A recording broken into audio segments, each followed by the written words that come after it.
One Zambia, One Nation. A warm welcome to Zanis News. I'm your presenter, Sarah Miti. Let's look at the top stories in the news. President Hichilema confers with global transparency. 1,000 cases of packaged water confiscated. Over 9,000 benefit from social cash transfer in Chadiza. Plus, low water levels worry government.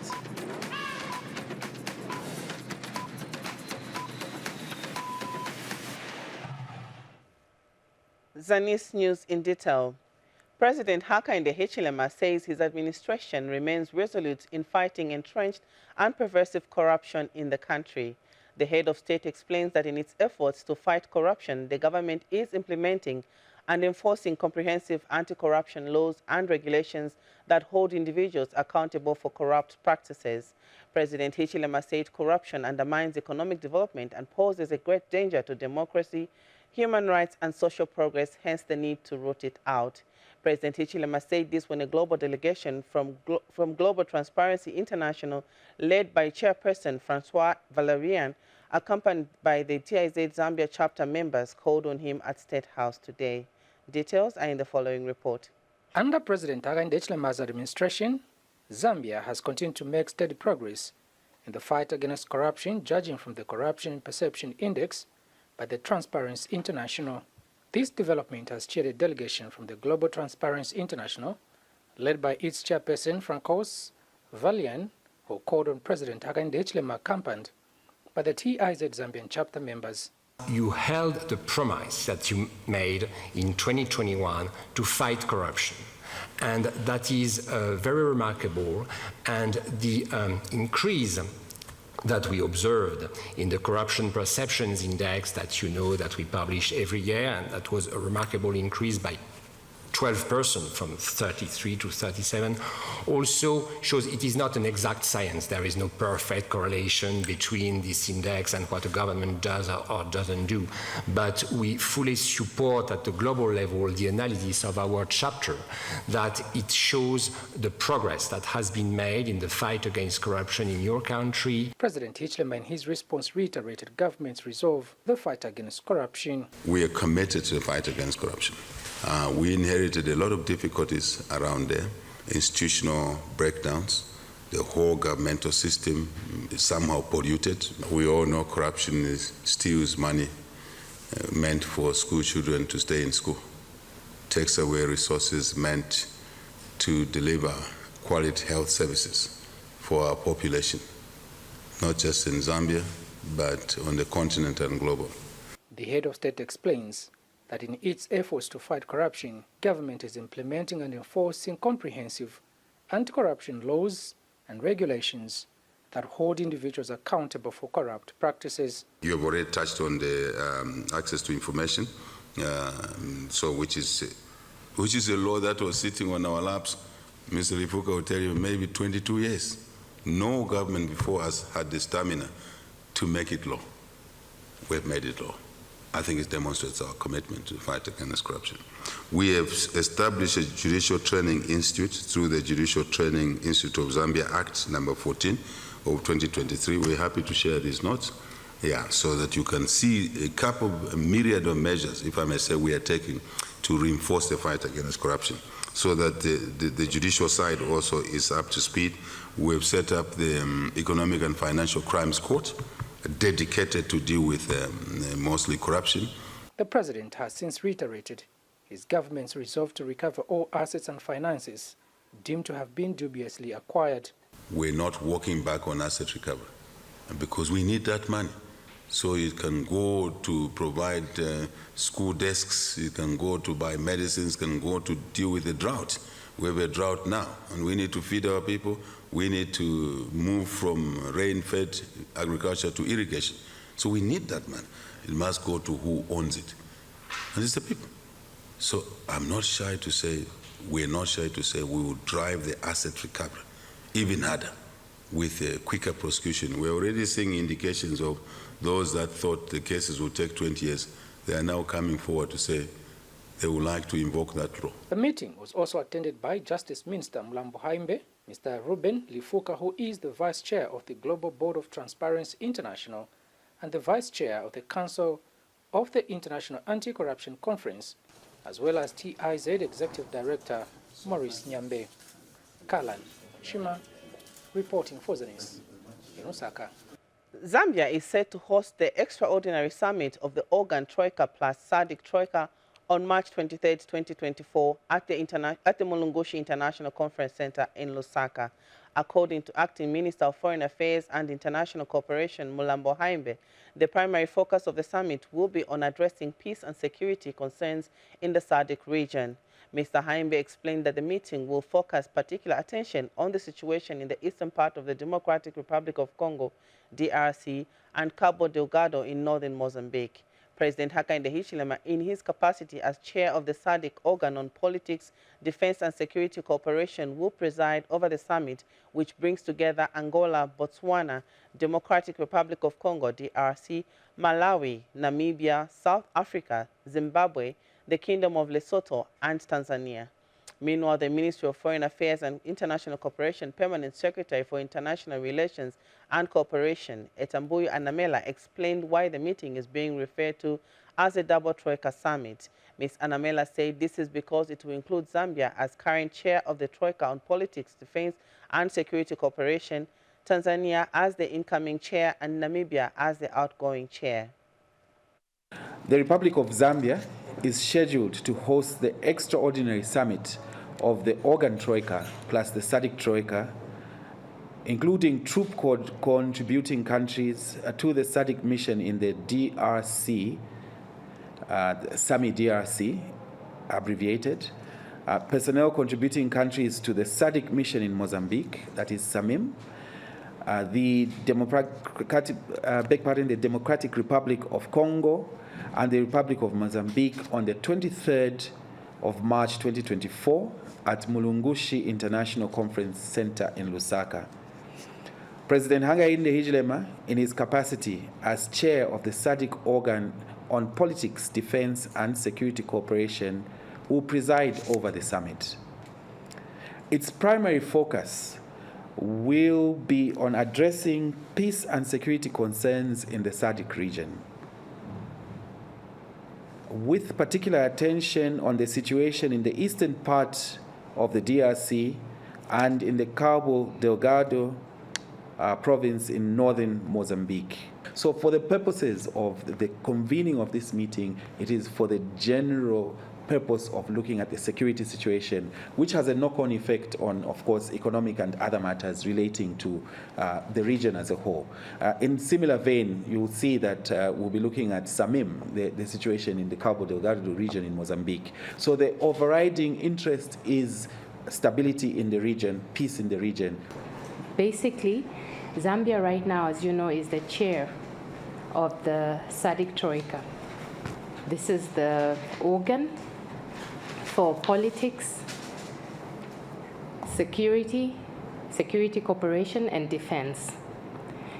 So in that configuration, you have Zambia as the current chair, Tanzania as the incoming chair, Namibia as the outgoing chair. Then the organ, the summit, Troika. This consists of Angola, which is the current chair of the SADC summit. Then you have DRC, which is outgoing, and then you have Zimbabwe, which is incoming. So basically, that is why it is called the Double Troika.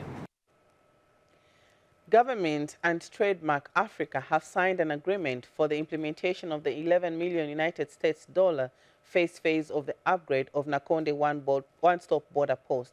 Minister of Finance and National Planning, Stumbeko Msokotwane, says the project will reduce the time cargo transit at the border from an average of 5 days to just under 24 hours. Speaking at the signing ceremony in Lusaka today, Dr. Msokotwane said the interventions will improve trade not just between Zambia and Tanzania, but also for the rest of the region. And Trademark Africa Chief Executive Officer David Beer says the firm is determined to enhance operational efficiency through digitalization, streamlining the clearance process, and forging stronger trade links along the Dar es Salaam corridor. And British High Commissioner to Zambia, Nicholas Woolley, disclosed that his government will finance an additional $2 million United States dollars from the initial $8.2 million United States dollars allocated for the project. Mr. Woolley said 800,000 United States dollars has already been funded for preliminary works on the project. In business news, Lusaka Province Permanent Secretary Robert Kamalata has urged businesses in the private sector to uphold compliance to the country's laws and regulations. Mr. Kamalata says while government welcomes private investments, it is determined to ensure that businesses, entities adhere to the prescribed laws and regulations in the country. Join us for more in this report. With the government creating an enabling environment for businesses to thrive, the private sector has continued to grow and ultimately creating more jobs for many Zambians. One such business is the Zamfuel Petroleum Limited, trading as Uno Energies, that has opened its 21st service station in Lusaka's Makeni area. Lusaka Province Permanent Secretary Robert Kamalata, who was guest of honor at the official opening of the service station, welcomed the development. He however, stressed the need for business entities to adhere strictly to the laws and regulations of the country. As much as we have given you a green light to invest in Lusaka Province, you must adhere strictly to the regulations. You should be law-abiding investors. And what are you supposed to do? The first thing is you must make sure that your taxes are dealt with accordingly. And Lusaka City Council Chief Buildings Inspector Smart Simukoko said the authority will continue to monitor businesses to ensure that they adhere to public safety regulations. And with such facilities as UNO, I think we've had a standing relationship considering other filling stations that have been built around. And we've seen to say the standard has been maintained. And we will ensure to say, not only for this, but for many others to come, we'll maintain the standards or maybe even make it greater than this. Meanwhile, UNO business head Rohit Gamauka and station manager Chuma Sikazindu also shared some remarks. Business is one part of it, but as an outcome of this business, we also being able to employ about 270 plus local staff which come and work at our stations and serve our customers.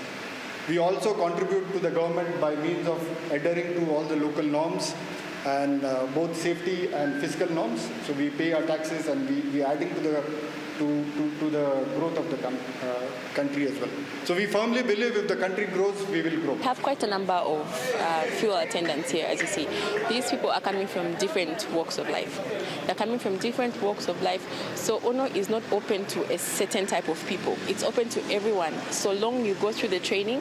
So this person who is working here at UNO is obviously has a lot of people who they have to, who maybe depend on them, or who they can impact in their community as well.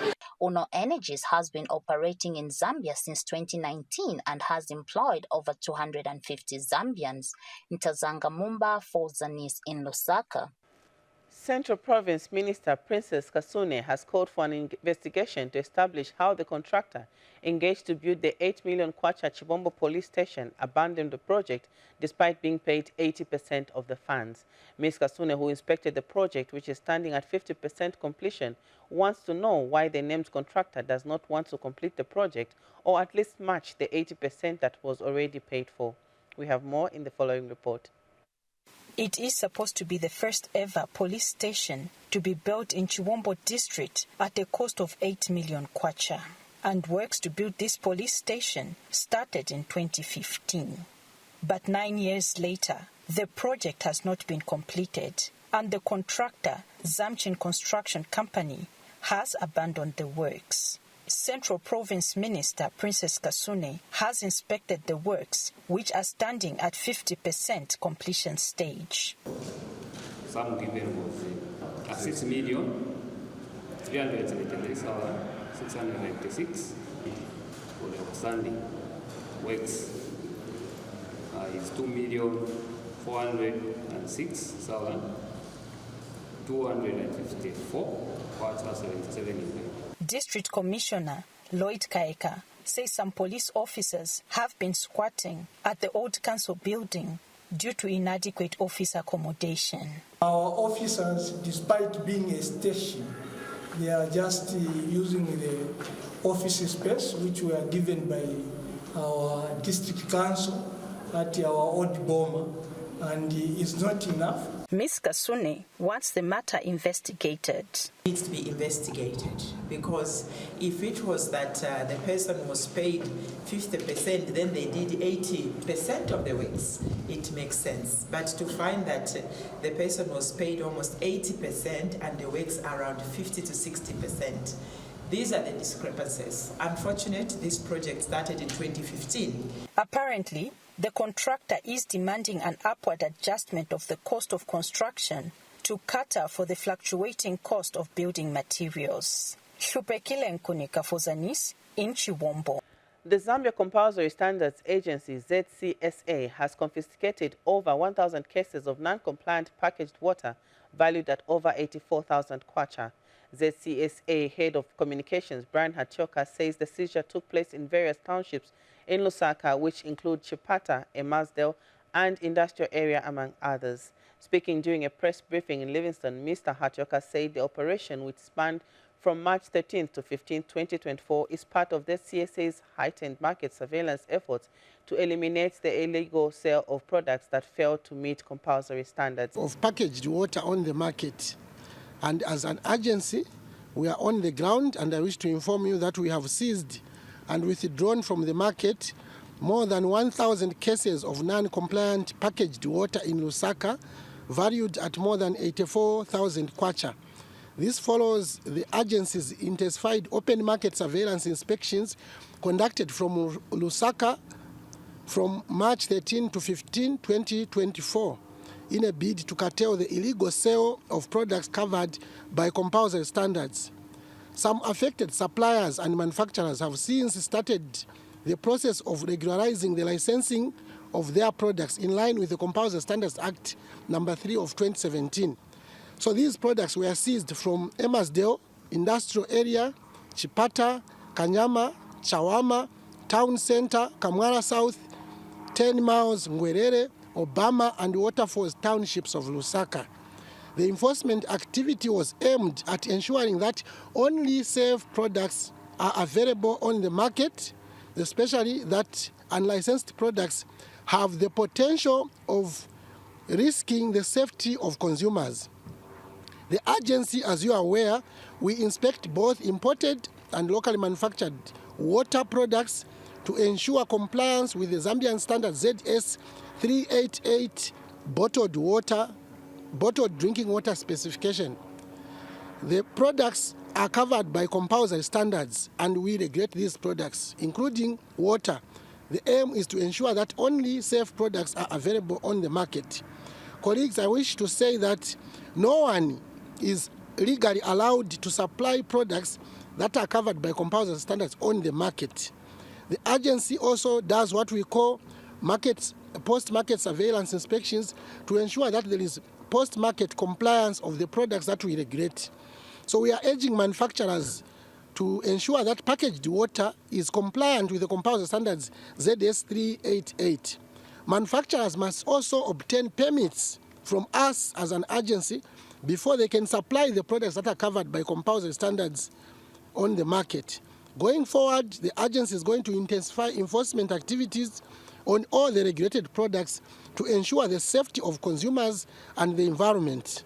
I thank Minister of Commerce, Trade and Industry Chipoka Mlenga has commended Barrick Lumwana Mine and Jacaranda Hub for launching a partnership program dubbed Business Accelerator, aimed at accelerating local business growth.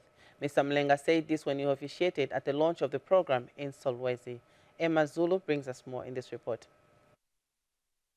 Barrick Lumwana Mine has partnered with Jacaranda Hub and launches a Business Accelerator program aimed at promoting local business content.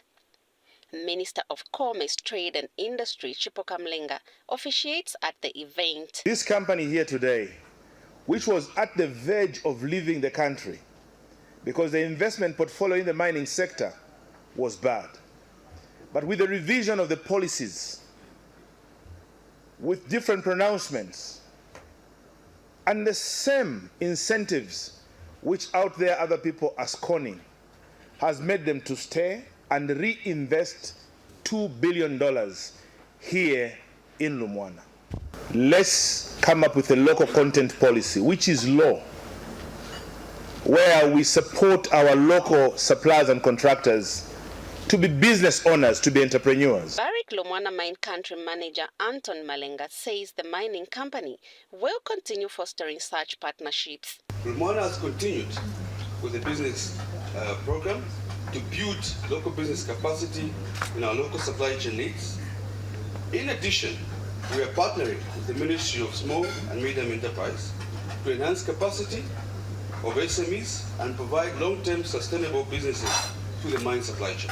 And Jacaranda Hub Chief Executive Officer Mara Michelo says the partnership will serve as a catalyst for business growth.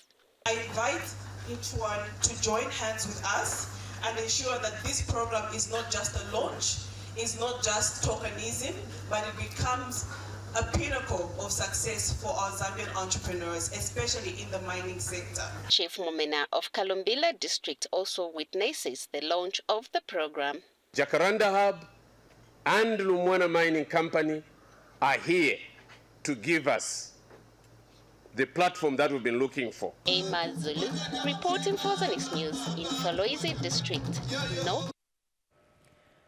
The Ministry of Technology and Science has concluded consultations on the proposed amendments on the Technical Education, Vocational and Entrepreneurship Training, TVET, and Nuclear Safety and Radiation Protection Bills.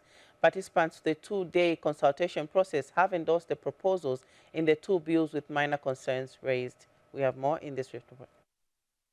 After an intense 2 days of deliberating on the proposed amendments to the TVET and Nuclear Safety and Radiation Protection Bill, stakeholders in Eastern Province have concluded the process. It has been very encouraging that the government has taken a keen interest to actually promote this sector, which if this bill passes through in Parliament, it has potential of helping government in many areas and sectors. More especially that now it talks about upgrading its standards up to degree levels. Many people in various provinces will benefit a lot, and the government also is going in the end to benefit. Comments were also made on the Nuclear Safety and Radiation Protection Bill. Has covered issues of claim. You know, when somebody hears the term nuclear, they become very skeptical about it. But the bill has made sure that it has brought out everything concerning compensation.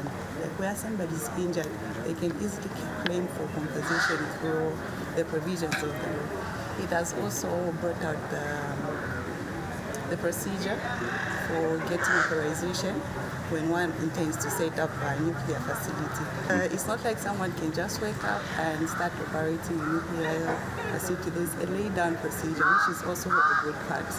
I think it's going to be a good law once it is passed. Meanwhile, Ministry of Science and Technology Assistant Director for Planning and Information described the just-ended consultation in Eastern Province as a success. The consultation process went very successful. We find it very successful because people expressed a lot of interest in the bill. People were very interested to look at all the provisions, and we think we've got a lot of value from the people because there was very active participation, and I think we've gotten what we intended to collect from the consultation. People are advocating for more inclusion.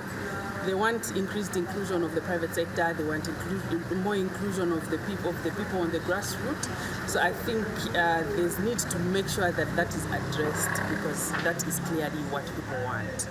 And also people were also talking a lot about making sure that we're transparent, making sure that we're prudent with the way we are administering the funds which we are allocating to the sector. So yes, we have to make sure that we live to the expectations of the people based on those expressions that we had. Rachel Zimba reporting for Zanis News in Chipata District.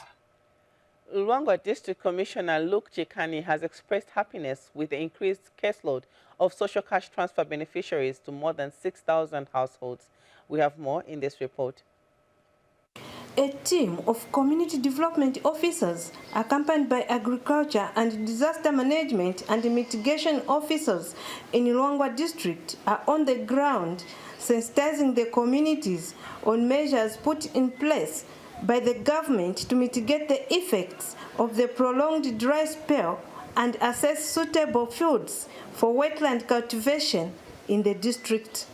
Both Luangwa District Commissioner Luke Chikani and Provincial Community Development Officer Beston Mbozi were happy that the district has potential for wetland farming.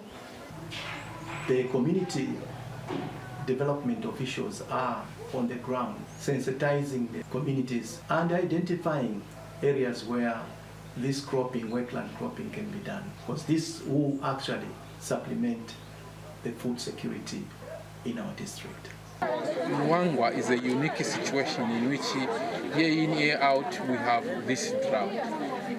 And this drought should not be more of a challenge per se, but we take it as an opportunity in which going forward we see what we should do in order to avoid such issues. And we have a lot of wetlands and even water. We can irrigate, we can capitalize on the water which is around in the wetland as we go forward. But in this case, we need to work with the community. The farmers in the district had this to say. January.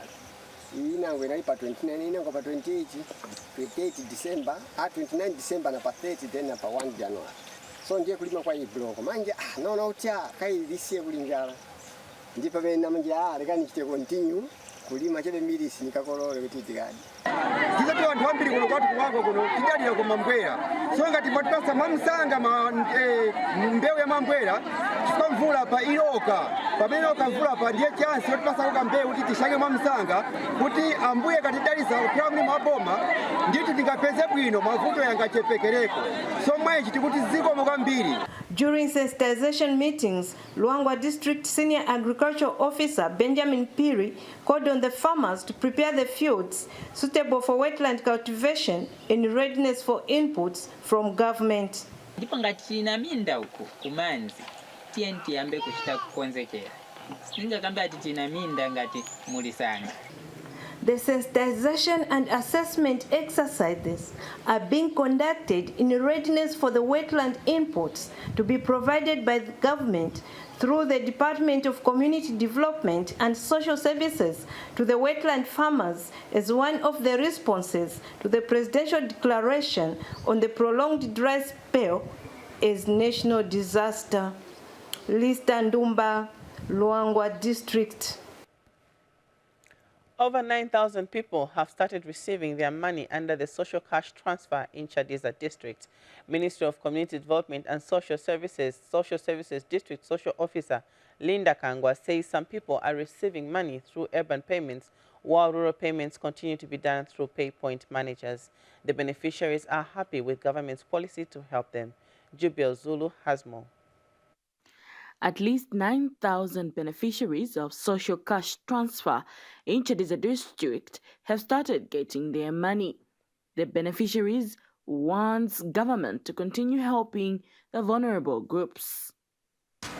Ndalama ita chimalandira ya tithandiza njira zambiri koma anga ine ndisilapo kanyumba nina nyumba kunyumbako zisashitwa magulava kudya kumwa hivi kambiri ibe munda timachitogula chabe pakudya mpaka kale. Ndalama ini katenga masipangu mbuya wajalika ulipira ku skulu na tuzigama bana ku skulu kula mosopo uniform tofunika papa nyumba osa kutika ngako empolanga nakuti ndalama government inakatikirirapo ntabaye 100 ukanyema basi atamangoga bramo chichoro ufuna kututandizike anakatikirapo ndiko government. Providing for the needy remains top priority to government. In 2017, with a caseload of slightly over 3,000 beneficiaries. Over the years, we've seen the number increase to over 9,000 beneficiaries. So the money which the beneficiaries are receiving, we've seen that it is helping them a lot, in the sense that we've seen people who are having maybe a meal or nothing in a day, being able to at least get 2 meals in a day. Others are able to keep small livestock like chickens, goats. They are able to send their children to school. We know that there's free education, but the parents are still able to provide at least the school requisites such as uniforms and books for their children and many other things. Due to urban payments currently conducted, the rural payments are decongested. Previously, we used to have a lot of beneficiaries coming to collect money from the table, but since the introduction of beneficiaries getting money using the mobile phones, it has reduced, and the workload for the payment has been reduced. All in all, the people coming to collect the money through the table, it has been overwhelming. Juba Zulu, Zanis, Chadiza District, Eastern Province. Thank you, Jubel. Now, former Kalomo Secondary School pupils in the 2002 intake have formed a charitable organization to raise financial resources to assist vulnerable learners at the institution. Kalomo Secondary School Alumni Empowerment Kasale Sale donated items worth 20,000 to 24 pupils to boost their learning morale. Interestingly, current President Hakainde Hichilema and Bank of Zambia Governor Deni Kalelia were pupils at the school. Government has challenged social workers to be creative and innovative in the execution of their duties to better the lives of communities they serve. Monze District Commissioner Mwanza Malambo says government has taken keen interest in the work of social workers. Mr. Malambo said this in a speech read on his behalf by Community Development College Principal Willie Ngambela during the first ever commemoration of World Social Workers Day. World Social Workers Day, which falls on the third Tuesday of March every year, is an important event that gives an opportunity to social workers globally to reflect on their achievements and pledge commitment to their work. Here in Monze, the event was held for the first time with government calling on social workers to be creative to positively transform communities. This year's theme, Shared Future for Transformative Change, is very strategic and well coined as it places upon you as social workers a huge responsibility to change people's lives and prepare a transformed future for better lives for all citizens. I'm happy to let you know, even as you may testify, that the new Dawn government has a keen interest in your profession, and you are expected to be more creative and innovative in the various works that you do. Against this background, social work must evolve and adopt innovative, transformative approaches that are community-led and steeped in indigenous wisdom. Rusangu University Deputy Vice Chancellor Dr. Bennings Kaliangire has pledged to continue supporting the government in training social workers. Providing education to the community, preparing individuals to be reliable, effective, trustworthy social workers in society. Rusangu University has contributed immensely. Our graduates are found within the country and beyond, serving humanities. Also, I want the ethics just because we are actually home. We are social workers at home, we are social workers at church. I'm a social worker right now. Wherever you are, you actually still a social worker. I wish to remind you that our practice in Zambia is now a piece of legislation, as the guest of honor cited, that regulates our practice.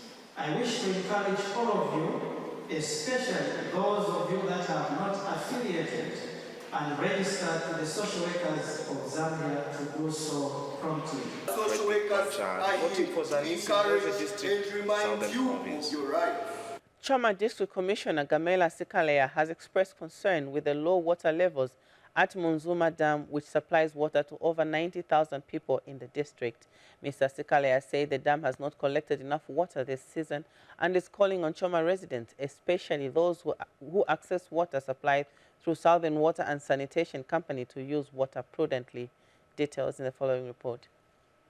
Many water reservoirs have not collected the much-needed water due to the drought that the country has experienced, and this will adversely affect many spheres of life. In Choma, the water level at Muzuma Dam, which supply water to over 90,000 people, is worrying. Ordinarily, by this time, the dam is supposed to be spilling. But this rain season, it spilled once, just for a few days.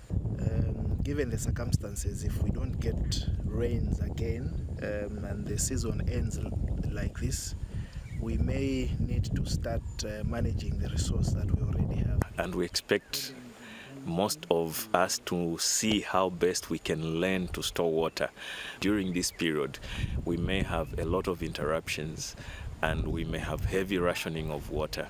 The District Commissioner, Gamela Sigalea, together with Southern Water and Sanitation Management, took time to check on the water level at the dam. I want to urge people of Choma town to use water, this resource, very prudently, so that at least it reaches us to the next rainy season.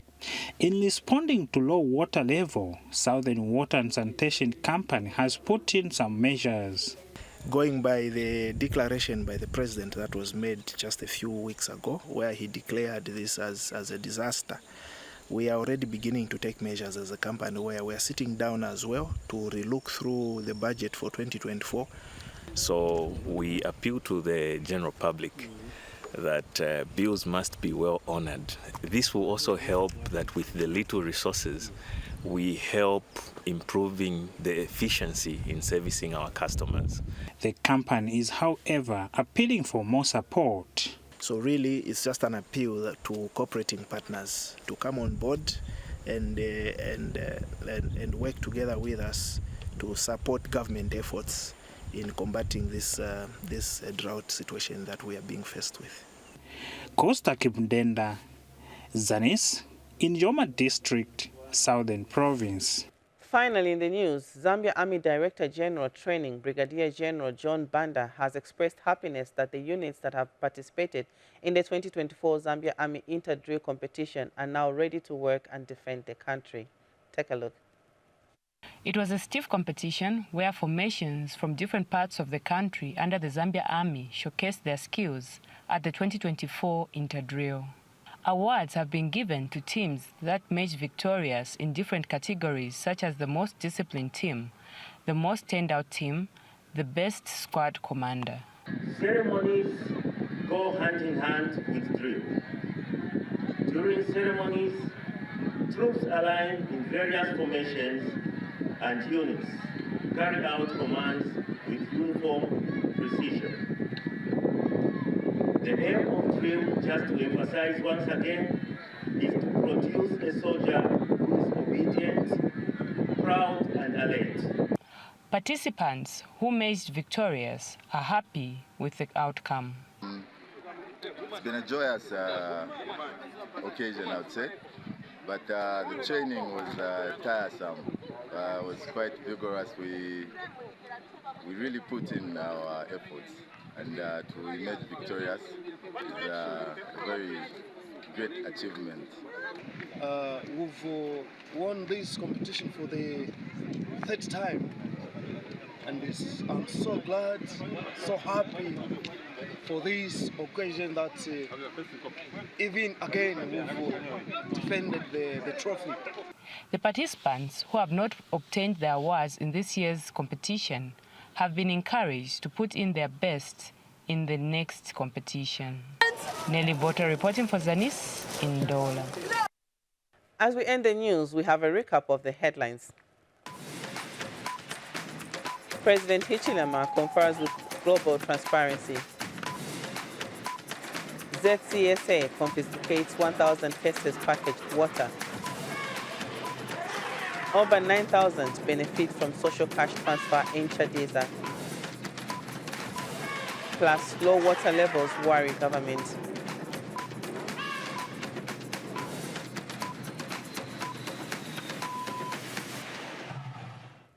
And that is the end of Zanis News. Thank you so much for joining us. This is Sarah Miti. Good day.